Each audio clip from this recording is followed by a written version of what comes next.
有句老话叫防火防盗防闺蜜。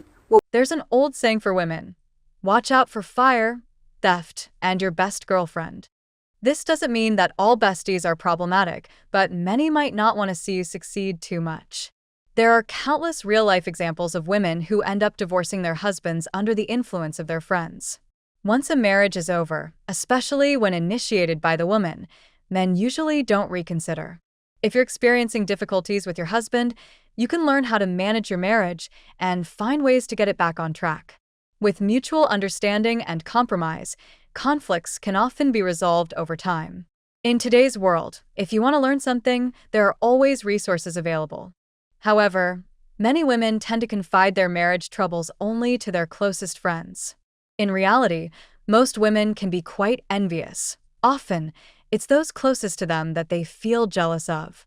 When you share your marital conflicts with your best friend, she might stir up discord and amplify your negative feelings. After a divorce, will your problems really be solved? Will your husband change his mind? More likely, you'll just encounter new issues to deal with. Those who impulsively decide to divorce based on a few words from others often find themselves lacking the skills to tackle other life challenges. I believe that such friends often have hidden agendas. They can't stand it when other women are doing better than they are, especially those who are close to them. This competitive nature among women is instinctive, as vying for men essentially means competing for survival resources. So, when you talk about your life and issues with your husband, they may act out of jealousy, turning your world upside down to prove their own superiority. Then there are friends who might not explicitly want to break up your marriage but will go along with your complaints, leading you to believe your husband is lazy, incompetent, or a bad partner. This reflects another aspect of women's nature: sympathy and agreeability.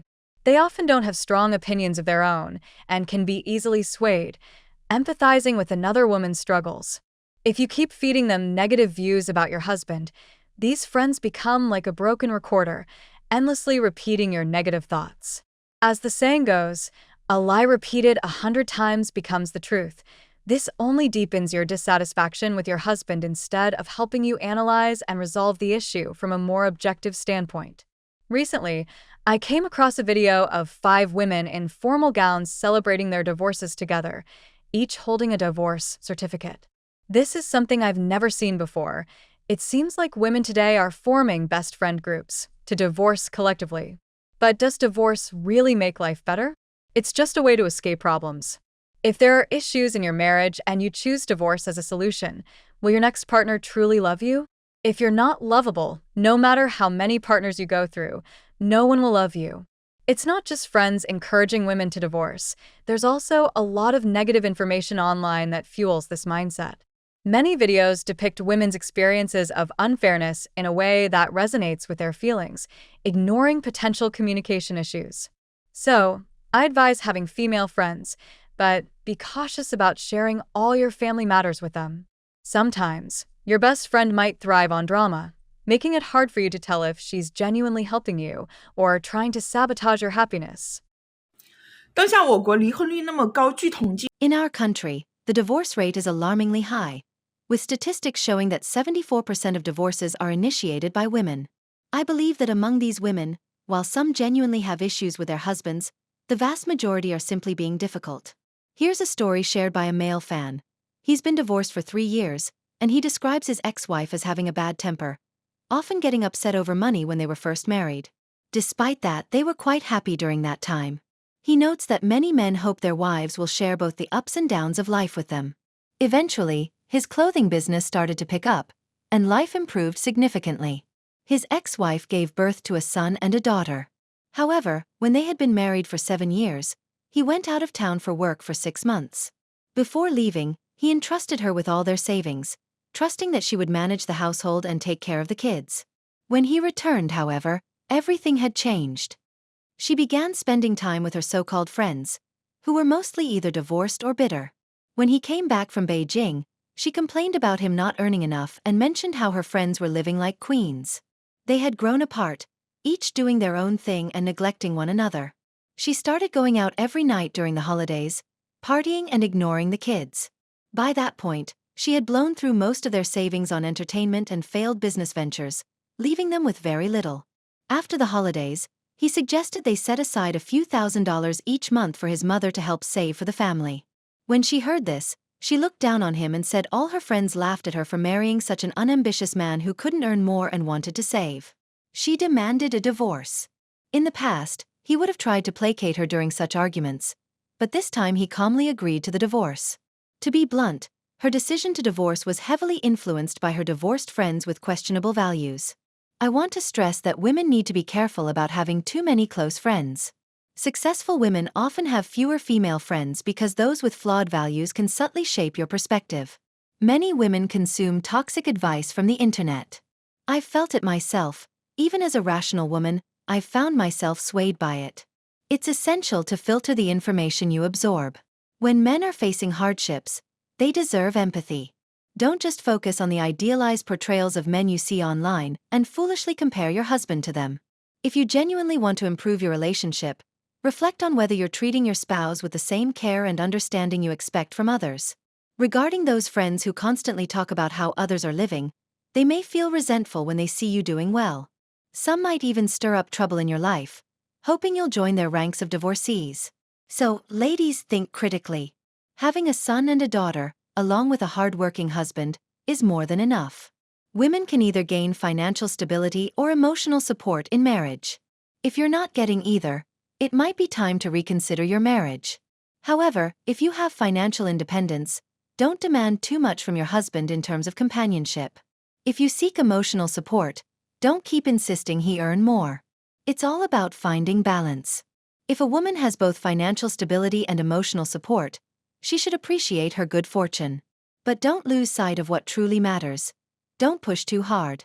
If a woman chooses to divorce, she might end up struggling. I believe the man who shared this story has no regrets. He has a successful career and could marry a younger woman if he wanted to.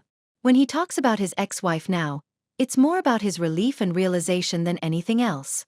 I recently saw a comment from a woman who shared her happiness online, and another woman warned her not to flaunt it, as it might attract jealousy. She mentioned that there are many bitter women online who might attack her personally. So, savvy women tend to keep their happiness to themselves. Meanwhile, those who constantly complain about men and seek sympathy from others are often the ones who are truly struggling. I hope women become wiser. It's the ones who can filter information and think critically who will find happiness. Don't spend all your time with friends who are bitter about their divorces. If you do, you might end up in the same situation. Do you understand? 这个世上最不靠谱的关系就是 In this world, the most unreliable relationships among women are often those with best friends. You might be asking if best friends really matter. I'll tell you they do, but they should never come before romantic relationships. You might wonder why that is. Do I not have friends? I do have female friends, but I'm just not the type to have a bestie. Still, I've been doing quite well over the past decade. One of the biggest mistakes women make is treating their besties like sisters. Most of these so-called best friends don't truly have your best interests at heart. In fact, they may not want you to succeed more than they do. Relationships among women can be inherently competitive, as they often compete for attention from men and social status.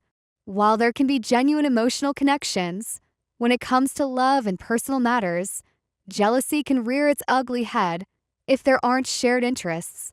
If you try to improve your life, they may disguise their undermining comments as concern, finding ways to tell you what you shouldn't do or what to avoid, all while trying to drag you down.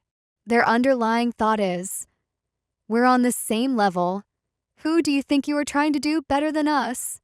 They may resent your advantages, fear your success, and criticize your struggles, while simultaneously being wary of your wealth.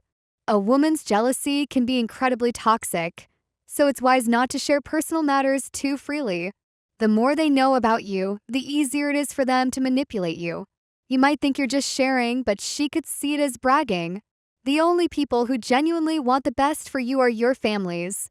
So, while making friends is great, it's crucial to know where to draw the line. Friendships among women are often dubbed plastic sisterhoods, a term that highlights the delicate nature of these relationships. While they may offer empathy and support when you're feeling down, the moment you start to thrive, it can spark jealousy and resentment. This is just a fundamental aspect of human nature, which is why I think women need to be especially discerning when it comes to choosing their friends. Having toxic friends can have a profound impact on your life, mainly because they know you so well and understand exactly how to push your emotional buttons. If their influence is negative, they might constantly criticize your partner, altering your perception and potentially affecting your life choices. These kinds of friends can create tension in your personal relationships, ultimately leading to the breakdown of your romantic life. For women who are married or approaching their 30s, it's especially crucial to take a closer look at their friendships. As you grow older and your life goals become clearer, you need to be more selective about the women you surround yourself with. Some friendships are worth nurturing while others are not. In your younger years, friendships might have been about emotional support and having fun, but as you mature, your social circle should evolve too. When your life starts to have clear priorities and you have plans and aspirations for the future, it's essential to take a critical look at your circle of female friends. It's better to be choosy than to settle for friendships that don't serve you well. Just like choosing a partner, sometimes it's better to be alone than to associate with people who have questionable intentions.